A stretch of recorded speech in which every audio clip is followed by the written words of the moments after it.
Good evening, everyone. My name is Deanna Kalala. I am the chair of the community committee for the NODCC, and I am so pleased to welcome you all to tonight's Connect and Reflect series entitled Show the Brain Some Love, Functional Nutrition Strategies to Support Individuals with DCC. And I am so excited to be joined tonight by Danielle Mitchell, who spoke at the 2022 conference, which was the first conference that I had ever been to. I didn't get to see her panel, but I did listen to it afterwards and was just blown away by the amount of really practical and actionable information that I could use as a mom to support the brain health of my loved one with DCC. So I will give a brief introduction of Danielle and then we'll get into her chat. So she'll do a presentation for us and it'll be followed by Q&A. You'll see at the bottom of your screen that the chat should be enabled. And you can also use the Q&A function. So if you have questions as you're going along, just put them in the Q&A, and at the end, I will definitely round back to them to make sure that we can address as many questions as possible. I know you guys are always very active in the chat and in the Q&A, so I'm excited to see what questions you have tonight. So without further ado, welcome Danielle. Thank you. Thank you. So I'll just give a brief introduction and then I'll pass the floor to you. So everyone, Danielle Mitchell is a licensed professional counselor, a registered dietitian nutritionist, and a functional medicine certified health coach. Danielle graduated from Texas A&M University with a bachelor's degree in nutritional science and completed her dietetic internship from the University of Houston for a dietetic licensure. She then went on to complete a Master's of Education in Counseling at the University of Houston and obtained a second licensure as a licensed professional counselor. So that's already astounding credentials. And then on a more personal side, Danielle enjoys public speaking and provides presentations on parenting adolescents, counseling in the nutrition setting, emotional eating, weight management, as well as nutrition for autism, Asperger's syndrome, and ADD, ADHD. She has guest lectured for counseling classes for nutrition students at University of Houston as well. So we are so pleased and so thankful to have her here with us tonight. So without further ado, I will turn the floor over to you, Danielle. Thank you so much. Thank you. Thank you. Thank you. You're going to hear a Texas accent come out. I have to apologize as I'm about to share my screen. If you are in Texas, you know that the pollen is dropping. So not only do you hear the accent, but you hear some of the allergies popping up. But I am just really hopeful that tonight is going to be informative. I'm about to share my screen. So hopefully everybody will be able to see these slides that just went away. Give us 1 second. As this is opening up, that's not it. Here we go. We had it all ready. Here we go. As this is opening up, you know, this is a very long medical disclaimer. The only reason this is here is because it can be super tempting when we're in presentations like this, especially when we're thinking about our kids or our loved ones, to just kind of like take anything that we hear and try to start it tomorrow. And we want to be really cautious that you don't take the advice or the guidance, the education that I'm giving you tonight and think like this relates or should be, you know, provided to your spouse, your loved one, yourself if you're listening in. So make sure you check with medical providers. I like to always start, you know, every presentation that I give with kind of my why. Hopefully you can see on the screen a picture. This is my family. And when I say my why, I don't mean like my why for why I went into this career. I really don't even mean my why as to like why I do what I do. I really mean my why of like why I'm here tonight. We met, actually, I came to do this presentation or a similar one, this presentation at the NODCC simply because I had signed up to come with my son. You see the little dude in the middle. I've got 2 boys, but the one, little taller one with the glasses on, he was born at 41 weeks and 5 days. He was a big old dude. We had no idea what was ahead for us. We found out at 48 hours old that he was missing his corpus callosum, also has septo-optic dysplasia, schizencephaly, colpocephaly, and a series of other things that go along with that. So while he is doing so many things that we never thought he would do, we are very much still in your shoes. So this is one of my favorite organizations to present to talk with, because I feel like the questions that so many of you have are questions that I had early on. As Gianna mentioned, my background, I've been a functional dietitian for almost 20 years now. I've been a counselor for almost 13 of those years. And I was doing this long before my son was born. I was interested in functional nutrition. I was really passionate about brain health. And I now understand kind of more of the backstory and the providence behind that. I was probably always geared towards that area because of how it was preparing me for my son. But as many of you know, we're interested in things, and then they become very personal with your kids or your own health. And all of a sudden that interest turns into a big passion for education and research. And so I hope that tonight will be kind of an extension of what I have learned, maybe 10 years, or he's really only 7, 7 years ahead of you guys, and sharing a little bit of our journey. And my husband, who you see in the picture, we run a business called the Cognizant Group. We are not here to solicit business in any way, shape, or form. So tonight, as I'm kind of referencing things, I will make sure that I reference where you can find practitioners who do some similar work as me, maybe in your local areas.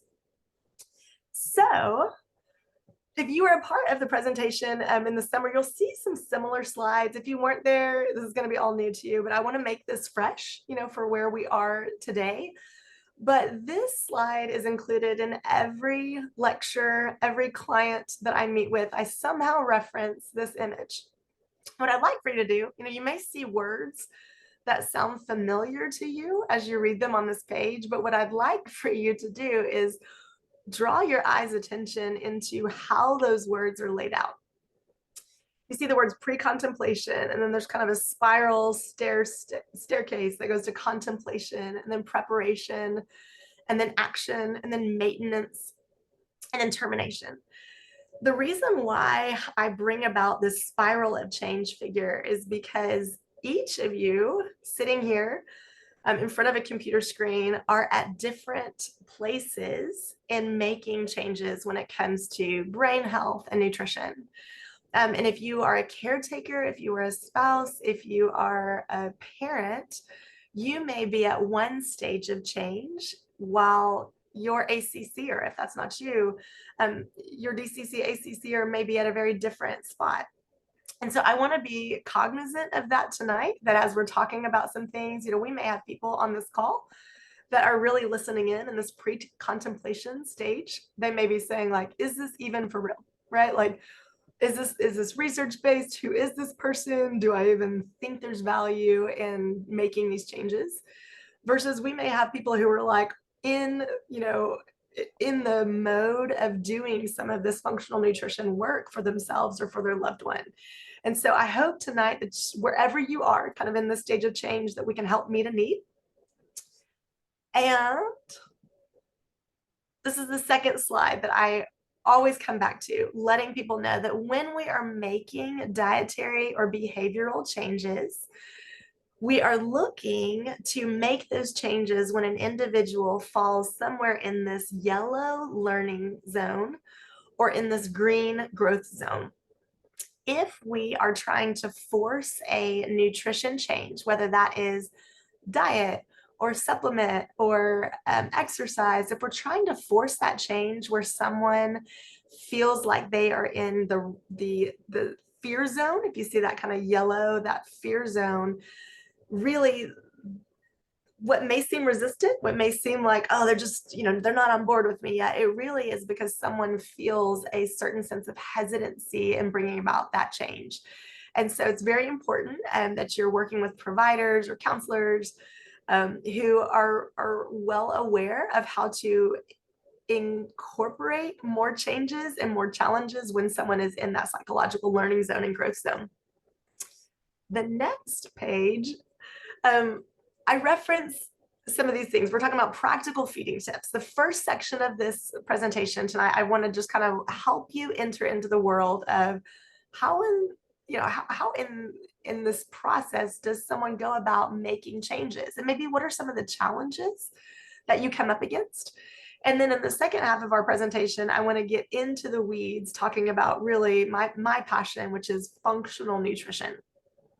So I'm going to speed through this first part, and just because I feel like I'm speaking to so many people who already know like where they are, they may know that their individual that they're caring for has food aversions. You know, we hear this term picky eating, and I quote it like that because I really believe that often picky eating is less about being picky, but it is an overwhelming state of being that someone truly may not be able to incorporate changes based on where they are on that learning growth zone. And then, of course, when we're talking about practical feeding tips, we have to at least give a nod or some credibility to the fact that like a lot of our ACC and DCCers have some sensory and multiple sensory concerns, whether that's a disorder or not. We have to realize like food is so tactile. A lot of people think food is just like chewing food or tasting it, but I'm sure most of you know that it's estimated that about 70% of our taste is influenced by our smell. And then a certain percentage, right, is influenced by the way food looks or the way it sounds. And so all of those senses go into a very simple action, seemingly simple action of eating. When we come here, one of the things I really like to focus in on is practical feeding challenges. You know, when we're talking about introducing new foods, I actually took this picture.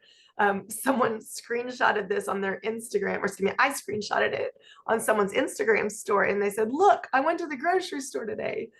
And I remember putting myself in the shoes of maybe someone who has no idea where to start with healthy eating, and looking at this picture and thinking like, you know, maybe I wouldn't know what half of those things were if I was a dietitian. And so as we are talking about these practical challenges, I want you to look at one of these things on this slide and think like, where is one place that maybe I could get started? If you've got an ACC or DCC or that's a child, I would say your primary role in making any sort of nutrition changes is really to role model loving healthy foods. And let's be honest, as adults, that's hard. Often we are, you know, more concerned with what our kids may be eating and less concerned with what we're eating. And so it's sending a really funny message, you know, to those who we're caring for that, hey, we think you should do this, but mom and dad are going to do this.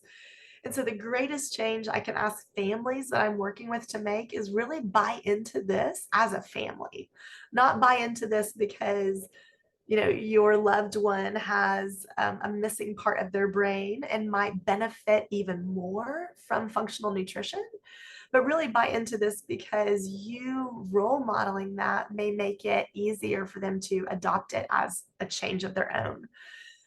The top, you know, thing says teaching feeding skills. This is something that we just kind of, we assume is a really easy process. And for those of you who have, you know, a loved one that is, I don't know, greater than 6 months old, you realize like that, you know, hand to mouth, spoon to mouth, it is a developmentally very difficult thing to do, especially when there is a difference in our brain or if there is neurodivergent. And so, you know, surround yourself with people, practitioners who may be able to help kind of teach some of those feeding skills.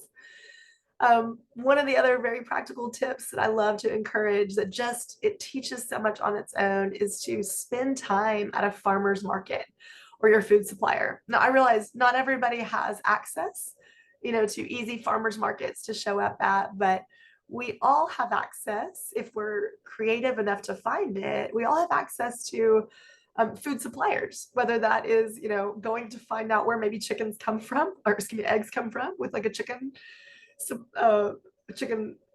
an egg supplier, right? Like finding somewhere where you can access that, or even just going to take a tour of a local farm. There is a psychological change that occurs when someone knows where their food is coming from.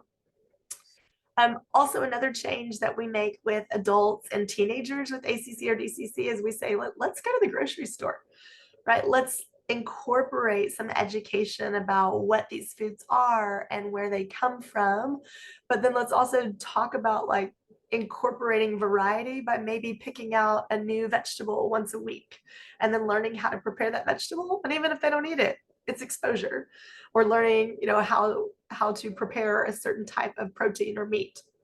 And then of course, organizing your pantry and making a list. These are all interactions with food. And as we get to the slide coming up, what I want to emphasize for folks when we're making goals, towards functional nutrition, is we want to be smart about it. And I don't mean smart like, haha, be wise. I really mean smart. So if you are a fan of goal setting, you would know that SMART stands for specific, measurable, attainable, realistic, and time sensitive. So if someone is making a SMART goal in relationship to food, in relationship to nutrition, we may say it's, a not SMART goal. A non-SMART goal would be a parent or a caretaker or a spouse individual saying, we want to eat healthier around here. It's not really smart. It's not specific. It's not measurable. It's not attainable. It's not realistic. It's not time sensitive. But maybe an example would be someone saying, we want to increase our knowledge of how to use tools in the kitchen. And so we're going to, within the next 6 months, we're going to take a cooking class together where we will learn how to safely use a knife, right? That would be an example of a SMART goal.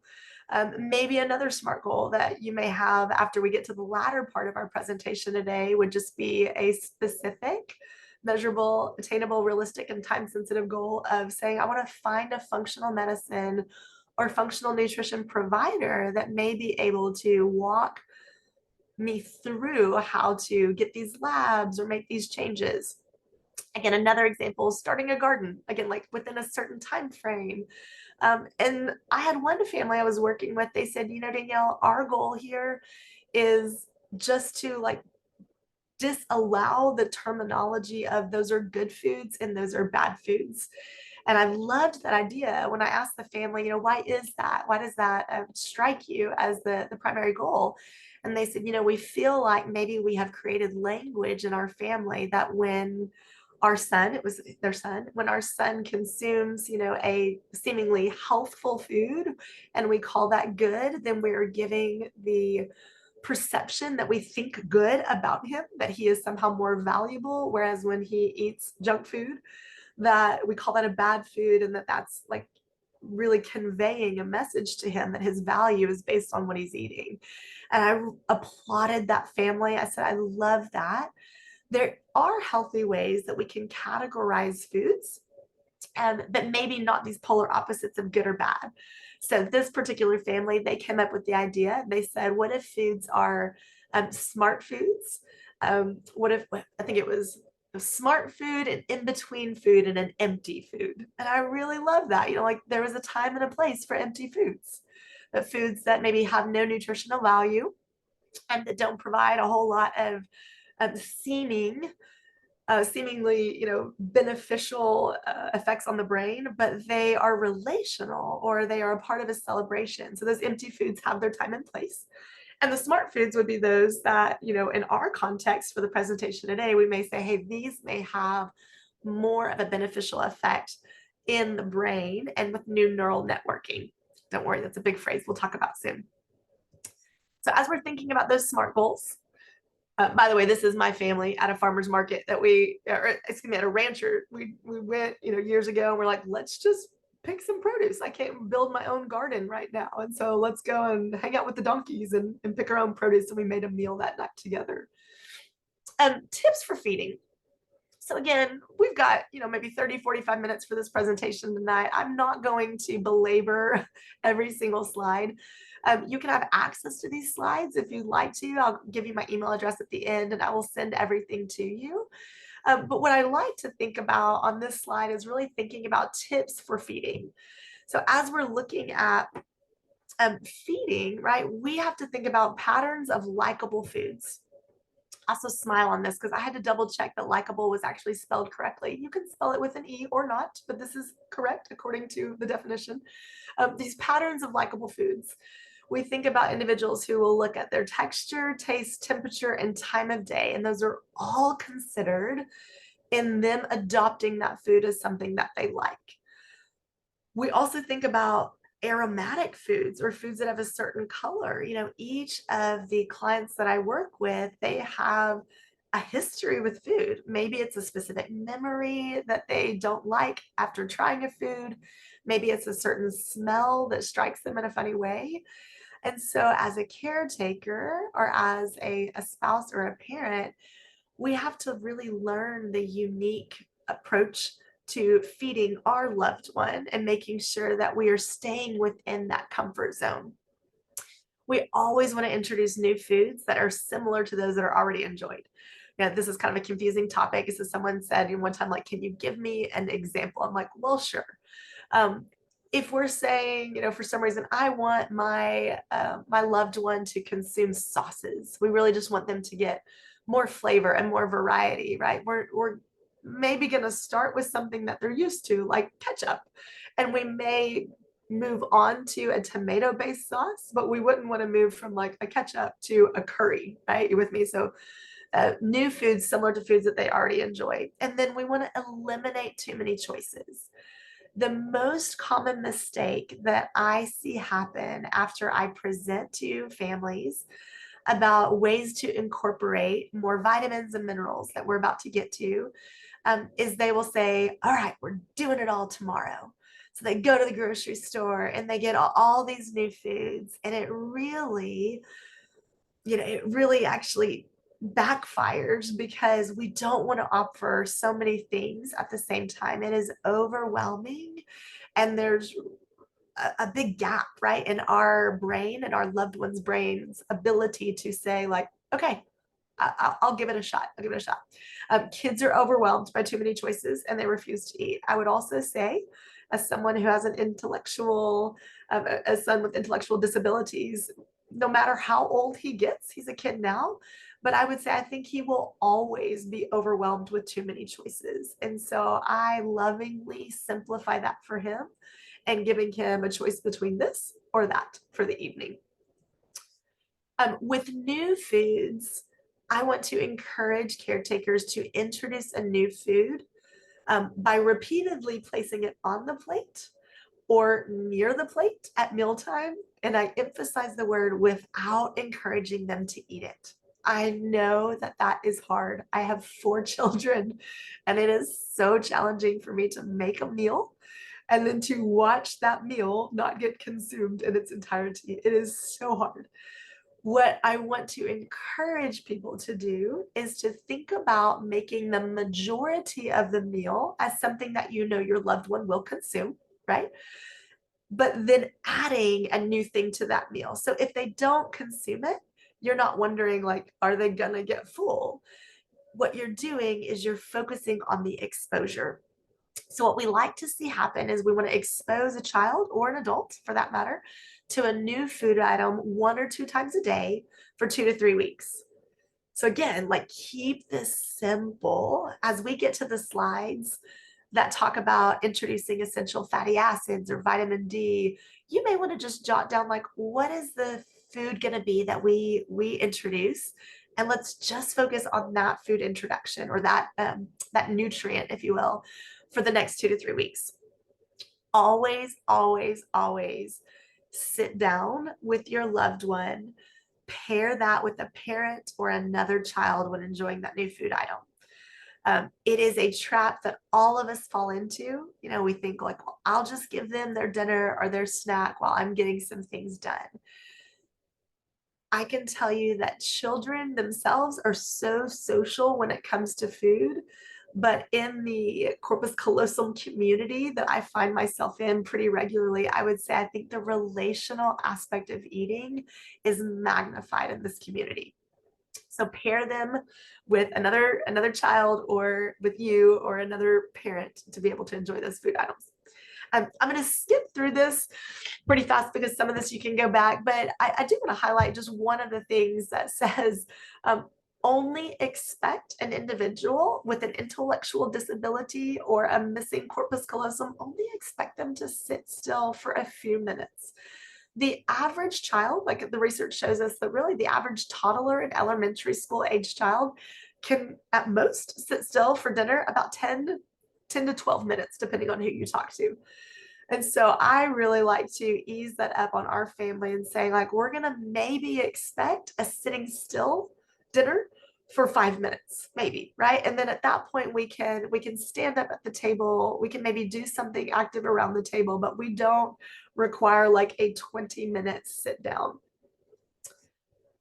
Between meals, we want to reduce access to preferred foods. So if your loved one has a food jag, right? It's like, this is the thing that we're going to eat, and we're going to eat a lot of it. Try to structure that to consuming it at a snack or at a meal, but then reduce access to it throughout the rest of the day. The loving term we have for this is called grazing. You know, in my family, we say, okay, no grazing, no grazing, which means that we have to schedule meals or snacks, meaning that that's going to be every 3 hours, because anything beyond 3 hours is setting someone up who may have an issue with low blood sugar. It's setting them up to feel a sense of hangry, right? That hangry feeling of, I need something and I need something now. So try to schedule those. Also, when we're incorporating different foods, we want to alternate someone's preferred food with their less preferred food. I mean, I'm imagining at this point in the presentation, some of you are like, yes, Danielle, I know this. I understand, because this is how I have had to change my own eating. But again, I just wanted to make sure we don't skip over some of the very critical feeding ideas before we move into some of the like more functional nutrition ideas. On this slide, the big thing that I want to emphasize, that I get kicked back to this all the time, is this just look at it rule. In our family and with the population that I work with, we say that a parent is in control of what goes onto the table, what goes into the cabinets, what comes home from the grocery store, right? That is their control. A child or an adult with ACC is in control of what they actually put into their mouth and swallow. And so when we are exposing an individual to a new food or taste or texture, it can really help for us to communicate as a caretaker to our loved ones. We have a just look at it rule. I'm not going to ask you or force you to eat it or stick it in your mouth and spit it out. All I want you to do is look at it. And the encouraging statistic behind this is, on average, we have found that an individual will be exposed to a food or a new item upwards of 10 to 12 times. It's kind of the average, 10 to 12 times before they will adopt it as their own. So this just look at it rule feels very discouraging at time 8, 9, and 10, but more often than not, what I see happen is someone will say, you know, we implied that just look at it rule. We tried not to force my loved one to consume it. And something happened at about time 10, 11, or 12, you know, on average, that they picked it up and they put it in their mouth. And we celebrate that. In the work that I do with clients, we celebrate any kind of exposure, not even just I put it into my mouth and I swallowed it, but we celebrate like I picked it up, I smelled it, I put it into my mouth and took it out. Those things, you know, whatever you're comfortable doing with rewards, you know, like we around our practice, we kind of say like stickers, or, you know, something that feels very simple. It's not a food related reward, but it is something recognizable of like, hey, I see what you did. That was a big ask and that was new for you. I'm really proud of you. I want to give you this. So it doesn't have to be big, you know, not fancy toys, but just some sort of reward for trying. And so now, and I'm keeping my eye on the time, I do want to take about the next 15 minutes and more if we've got time, but I want to take the next 15 minutes and really hone in on incorporating new neural networking. What in the world does that mean? It's the first question that I should probably answer. New neural networking. If you think about the physiology of the brain, researchers and scientists who are way more brilliant than I am, they will tell us that, you know, you've heard this phrase, what fires together wires together. So we have a neuron here and we have a neuron here in the brain, and those create a synapse between the two of them.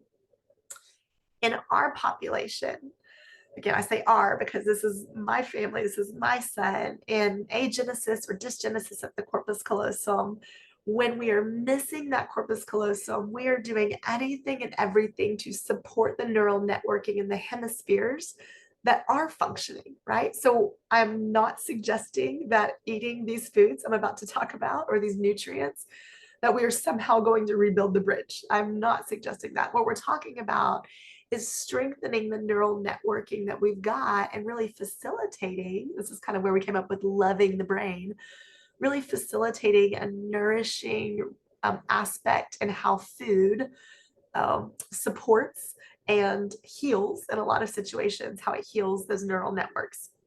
And we're also going to talk about supporting an anti-inflammatory physiology. Loaded term, but when we think about the brain, inflammation is typically never thought of as a good word, right? We think inflammation, it's like, oh, I don't like it when my sore does that. I don't like it when my joints feel that. And so when we're thinking about a neuroinflammation in extreme scenarios, this can really affect an individual's ability to learn, to acclimate to new environments. It can bring about emotional dysregulation. And so we're going to talk a lot about anti-inflammatory properties. So the first thing is nutrient density. Again, this is just meant to be a springboard for conversation, right? Springboard for conversation. But when I am talking about nutrient density, I'm talking about finding ways for foods to incorporate, number one, high quality proteins. We can find protein in a lot of non-high quality ways, but a high quality protein. So going to sound a little bit like a food snob here, but when I mean high quality proteins, I do see value with the brain for anti-inflammatory properties. We see value in grass-fed, grass-finished meats. We also see, a higher nutrient density in wild caught seafood. And we see higher quality nutrient density in pasture-raised pork and pasture-raised eggs. Now, I know some of you just had dollar signs going off right in your brain. In the coaching that I do with families, we want to say, these proteins, they really are more expensive. I don't have money growing on trees at my house. But what we find as we're going to be switching out, even as you get further down into this list, you see less processed foods, less unrefined grains or grain substitutes. Less refined grains and grain substitutes. We find that as we start decreasing certain inflammatory foods in the diet, that we remove a lot of things from our grocery carts, to be honest, and we free up some budget and some space to direct more of those funds towards higher quality proteins. Nutrient density also means monounsaturated and polyunsaturated fats. It means colorful foods. It means less processed foods, and it means hydration, right? To consume fluids can actually, adequate amounts of fluids can actually curb appetite. A lot of times people's appetite, that they think they're really hungry, they're actually dehydrated. Here, again, we're looking at nutrient dense foods. That's the same slide. There we go. This next two slides, this slide and the next one, this is something that I want y'all to have as a resource. Smoothies are trendy. I get it, right? They're very trendy, but they're also a very easy way for us to incorporate that idea of nutrient density. So on this slide and on the next slide, I wanted to give an example. And again, if you want a copy of this or if you want to screenshot it, you've got my permission. And this is from the Institute for Functional Medicine. And then this is something that I love. It was actually created by another practitioner, eatingrules.com.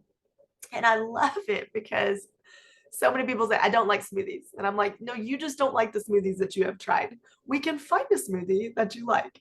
And so this walks us through a flow chart and tells you like what ingredients to add for the course of the day. I just want to give y'all an opportunity to laugh. If you see in the middle of the screen where it says, you alone for the rest of the day, this may be where we add some vegetables, right, that may incorporate gastrointestinal function and off-gassing.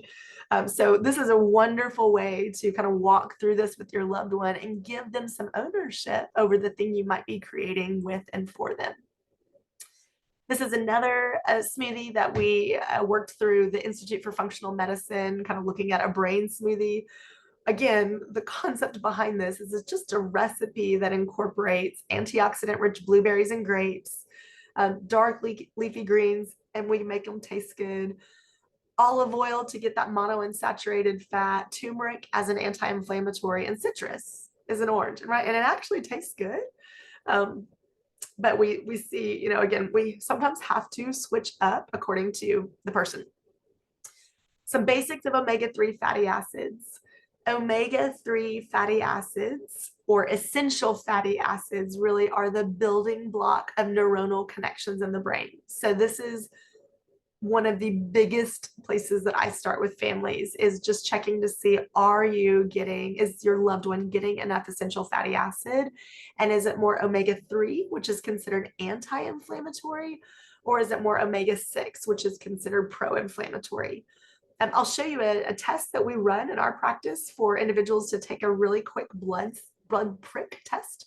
And we can actually see the difference between those pro-inflammatory and anti-inflammatory. And then also people can use this calculator to figure out with their age and their function exactly how much omega-3 they would need to be dosing. Specific nutrients that I, again, want to emphasize for individuals with an intellectual disability, ACC, DCC, we're wanting to support new neural networking. We're wanting to improve cognition, enhance attention, and strengthen sleep hygiene. Like, these are the top goals that I work on with families that come from a community like ours. We do that, right, by talking about nutrient density. And these are some of the omega-3s, the vitamin D, B vitamins, and methylation and minerals. These are really the areas where I start saying, okay, in the functional nutrition world, how are we doing in these areas? So what I'm going to do here, for the sake of time, I'm going to show you, things that we actually test for. So right here on this slide, I wanted you to see some of the labs that we use. If you screenshot this, or if you get a copy of this presentation, at the very back, and then on this page, I just reference some of the labs that we use. It doesn't mean that you need to do this. It doesn't mean that these are the only ones that are good. These are just me like talking about where we find benefit in testing. We can test for and recommend multivitamins and multiminerals to make sure that an individual's mitochondria, which are really the powerhouse of the cells, every cell in our body. We can test for and treat essential fatty acids. We talk a lot in our clinic about vitamin B6 and probiotics. And then again, this list that I've got down the side looking at, does an individual need these things? I would by no means ever start a person on all of this, but this is usually the starting place where we pick and choose according to an individual's need to really, again, focus on new neural networking, methylation, and detoxification. I'm going to skip through these things because it just explains each of those nutrients. But I think what would be very valuable to get to is a case study. I wish I could see all of your faces to know whether or not you'd be interested in a case study, but I'm hoping that it will be a good use of your time. And when we're looking at medical nutrition therapy, before I show you this case study, I want you to know, you may feel very hopeless or helpless after looking at this, like, where in the world could I get these sorts of pieces of information for my loved one? So I wanted to at least provide you with access to dietitians, some of whom are like me, and they practice in what's called functional nutrition. You can look at both of these websites to find practitioners in your area. And what all of them are going to be walking through is, what sort of dietary strategies are best for your loved one? How do we really love your loved one's brain the best? So some of them will walk through these different sorts of diets that have, conflicting research. Is it really helpful for everybody to be gluten-free or casein-free? Is it helpful for us to all be ketogenic or not? And so I base my recommendations on a series of kind of processes that we go through. This is where we're going to get to the case study. I walk my clients through this medical timeline where we say, for this particular person, this individual, we said, okay, on the left side of the screen, you saw that the patient's goals, this was an ACC, the patient's goals was to manage neural inflammation, to address seizure potential, and to support developmental goals. Right? There's a team of people working on these goals, but from a functional nutrition standpoint, this is what we were doing. So we walked through a series of tests. Number one, we did this finger prick test that I mentioned to you earlier. It's a small blood drop sample. This is one of the only FDA approved functional medicine tests. You can go and actually look up brainspan.com and see the FDA approval behind it, but it's a really easy, seemingly non-invasive, there is a prick, but this is just one part of the report of what it shows us with an individual's omega-3. And that again is that anti-inflammatory essential fatty acid in the brain. On that scale, right, this was actually this individual's second test. We had worked on using therapeutic dosing of a fish oil. For him, we were using a liquid that kind of had a good taste to it. And so we were able to improve. He was in the 4% range before, and we were able to improve that essential fatty acid and thereby kind of promoting an anti-inflammatory and better neuronal connection environment for him.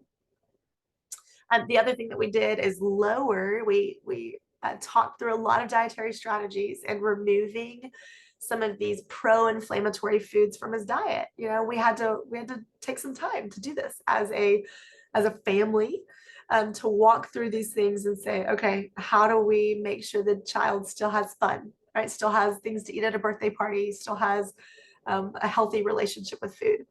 And so again, we walked through all of the supplement recommendations, kind of came up with creative ways to dose these out for the child. And you're seeing here the second go around with all of his reports. And so we saw all of these improvements in everything related to his essential fatty acids. The other thing that we did, which is maybe a little bit of a newer approach in the functional nutrition world, is in connection to something called nutrigenomics. Don't get overwhelmed with the words on the screen. I simply put this here to say, for people who are wondering, like, how do I really know what is specifically valuable to give my loved one? I'm a huge fan of nutrigenomics. It's a cheek swab, and it helps us identify, supplements that may be better fit for an individual, sometimes even medications that are more suitable. And so I work with the physician, of course, when we talk about the medications. And then, of course, we can also see dietary predispositions for gluten or dairy. So we know where to spin our wheels when it comes to nutrition.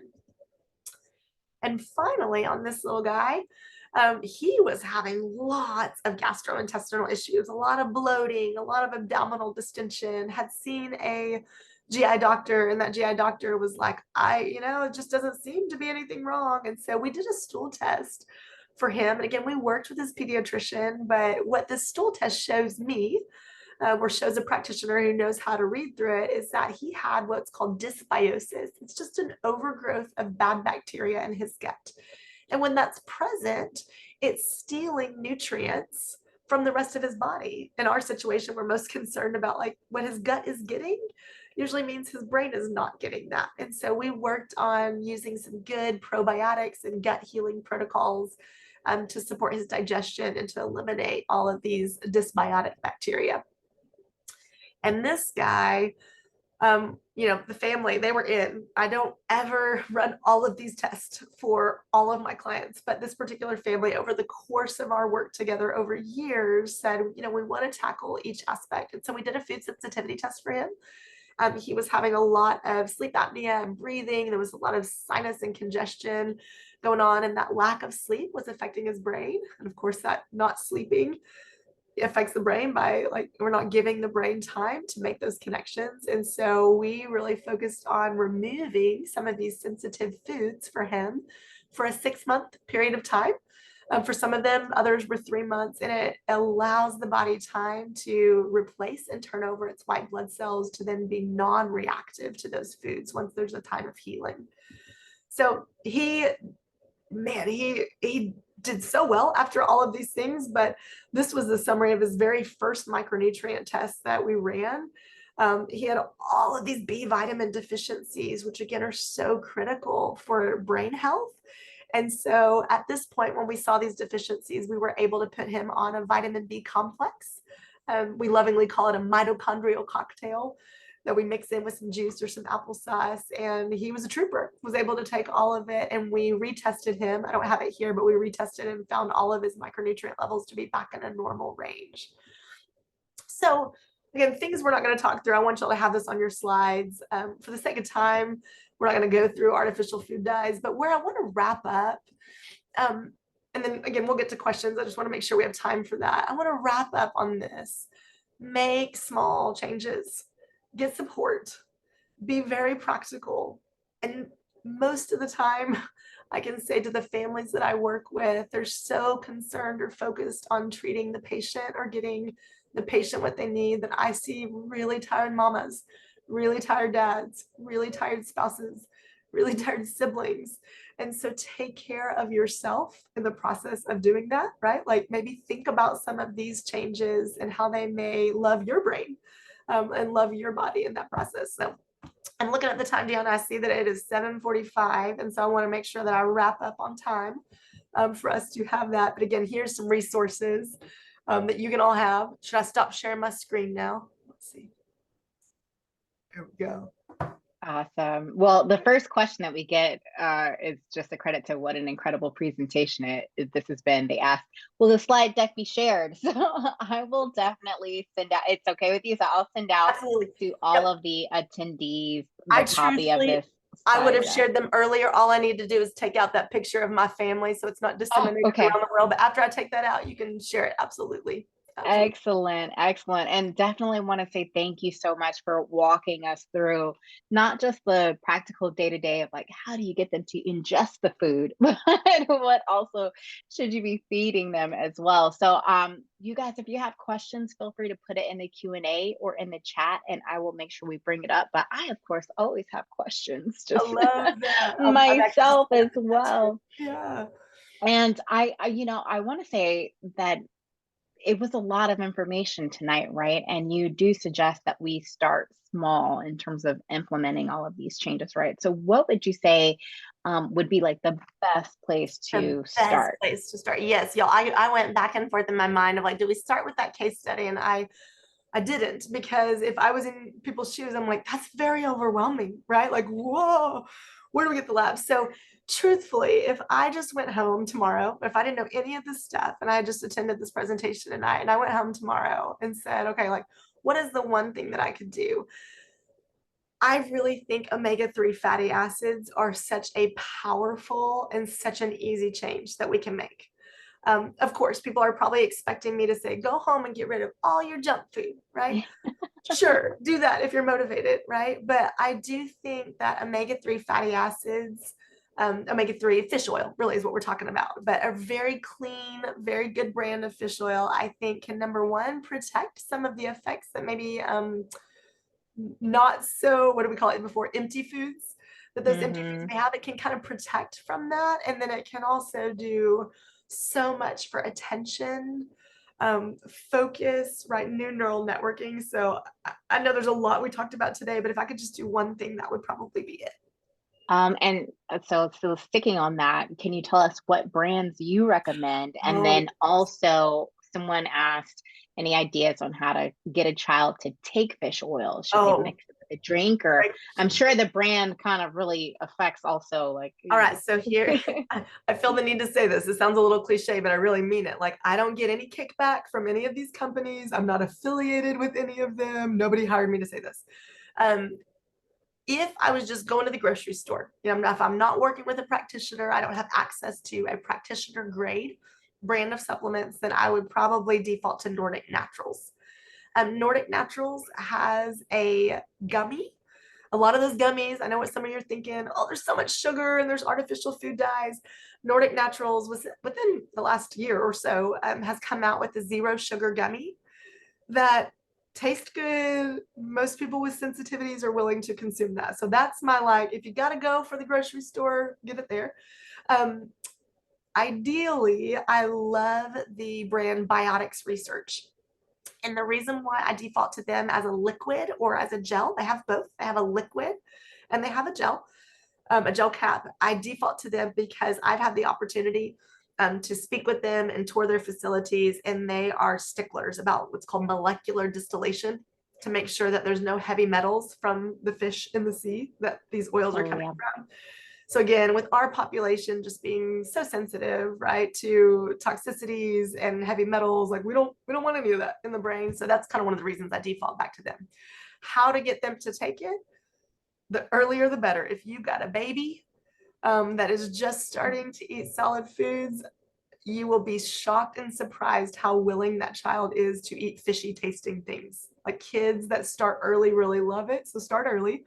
If you're past that point, make it taste good, right? Either by teaching how to swallow, that would be ideal, teaching how to swallow, and or there are some lemon flavored Nordic Naturals and the gummy versions that I mentioned.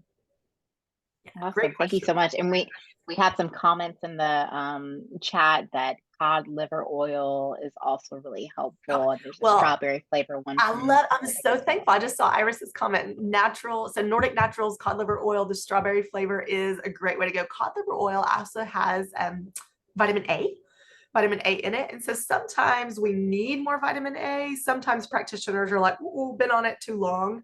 And so I like to have people deviate or create variety between cod liver oil and a traditional fish oil. I think someone said, can you spell the brand? It's Biotics, Biotics, Biotics Research. And I love the question of how many milligrams. It really depends on the child. But in the slides you saw I skipped over, you'll have access usually for a child with like no other medical conditions.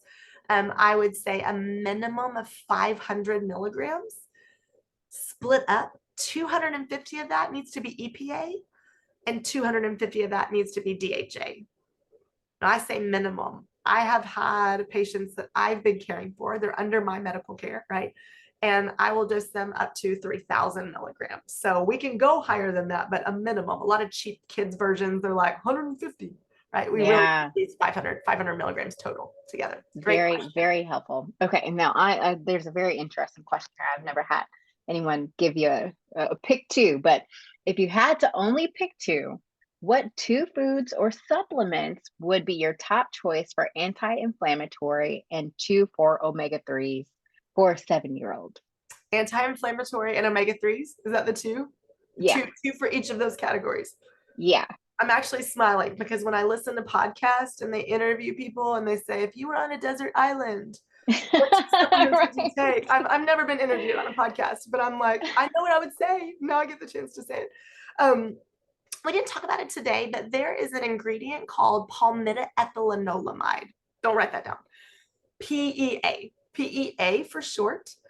Palmitoethylenolamide is naturally produced in the body in response to injury or illness. And so my favorite thing to do for an anti-inflammatory is to use what the body already does, right? When the body has inflammation, it naturally produces that. A lot of times it's just not able to produce enough to keep up with the inflammation going on. PEA, there's different brands. The brand we use in our clinic is called Neurobiologics. They do a lot of neuro things. And it comes in a topical cream, which I really like, because some kids can't swallow, but it also comes in a capsule that if you can't swallow, you can open it up and mix it in applesauce. So that's a regular around our household when someone gets sick, when someone's got a fever. So that's pick two. Okay, so I picked the one. I pick one on that, and omega-3s. So omega-3s are actually an anti-inflammatory. I might have already answered that question about the omega-3s, like which one. Yeah. Okay, good question. I think so. And since you brought it up, I'm going to actually ask the audience a question. I've been, at least in my mind, toying around with the idea of podcast versus webinar. So if you guys could put in the chat, do you love the webinar format? Would you prefer to have a podcast you can listen to on your spare time? I'm curious to hear what you guys have to say. And then while people are giving their comments on webinar versus podcast, I'm curious also, what about gut health? You talked a little bit about supporting gut health, but what are some of the things that we should be doing, hacks to support gut health for kiddos? I love that. All right. So such a important topic, right? First of all. Second of all, so many people speak into it. I mean, I hop on my Instagram and all the influencers are talking about their bone broth or their collagen or your pills. And So there's a lot there. There's a lot of good information. There's a lot of misinformation. Simply put, one of the best things we can do for our gut health, right, is like cleaning up those processed foods. Those pro-inflammatory foods are the biggest triggers for gastrointestinal health. Number two, if someone cannot test, so I put on the resources, there's a company called Diagnostic Solutions, and also Microbiome Labs.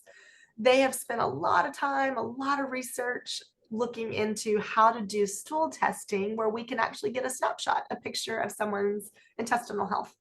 And so when we think about, if someone has the money and the time to get a snapshot of their individual's gastrointestinal health, then we can really hone in on where the best support is needed.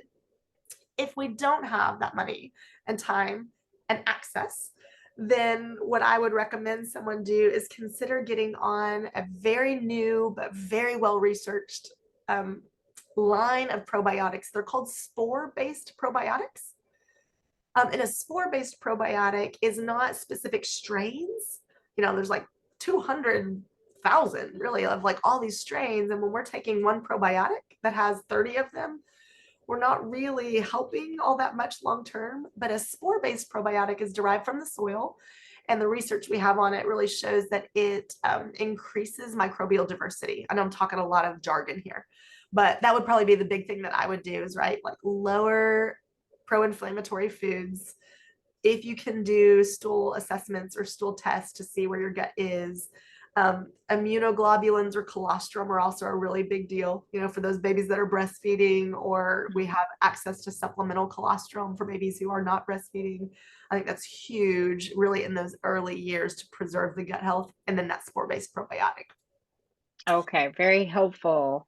All right, so last question for the night. Obviously, folks that are dealing with DCC or have a child that's dealing with DCC have probably explored a lot of resources, medications, therapies.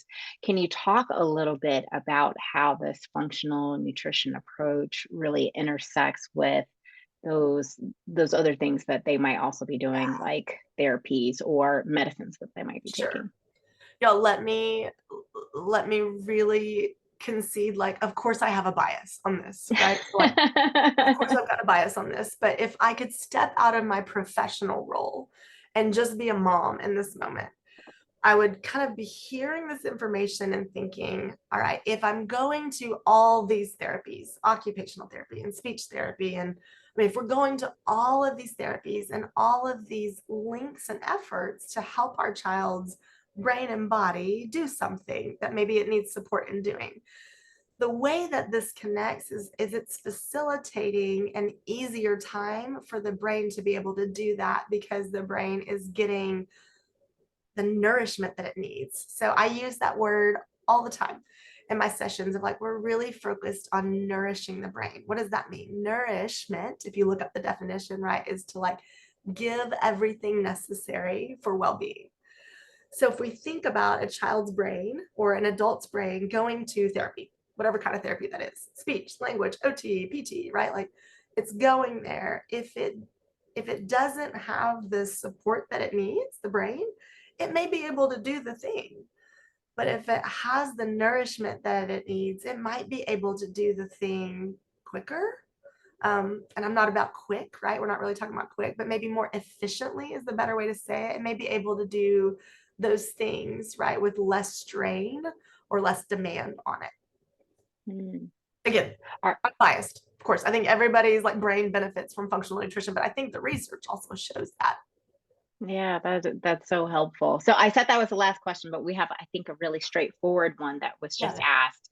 Plant-based proteins. Are there any plant-based proteins you would recommend for a DCC area? If you can find it from a clean source, I do think pea protein, pea protein is generally considered to be hypoallergenic. So I say if you can find it from a clean source, because once we start harvesting things, actually I'll go two different directions. If we're thinking of like a plant-based protein in like a powdered form, that's where my brain went first.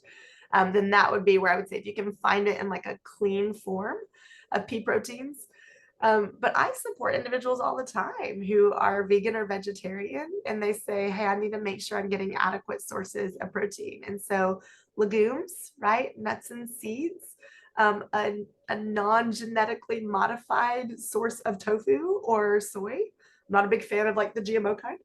Um, Mushrooms, right, have protein in them. Hemp is also another source. And then of course, I mentioned the powdered form. We can go with pea protein if it's a clean source. And by clean, I mean like they're not adding a bunch of junk into the protein powder itself. I hope I answered that question for that person. I think so. I think so. Well, thank you so much for your time. Thank you for walking through all of your knowledge and experience with us. I know I found it incredibly beneficial, and I'm sure everyone who's here live today or those who watch later will also.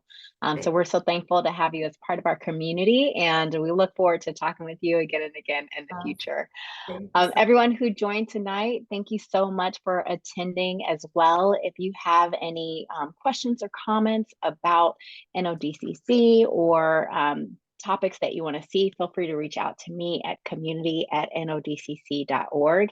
And I encourage you all to register, go to nodcc.org, I think /register, and you can register for the NODCC website where you'll get updates, whether it's newsletters or things like this conversation that we had tonight, so you're in the know. Thank you all so much. And I think when Araceli, when I send out the presentation, I think you should have all of the resources that Danielle mentioned as well. All right, well, thank you all so much. Have a great evening. Thank you. Bye, guys. Bye.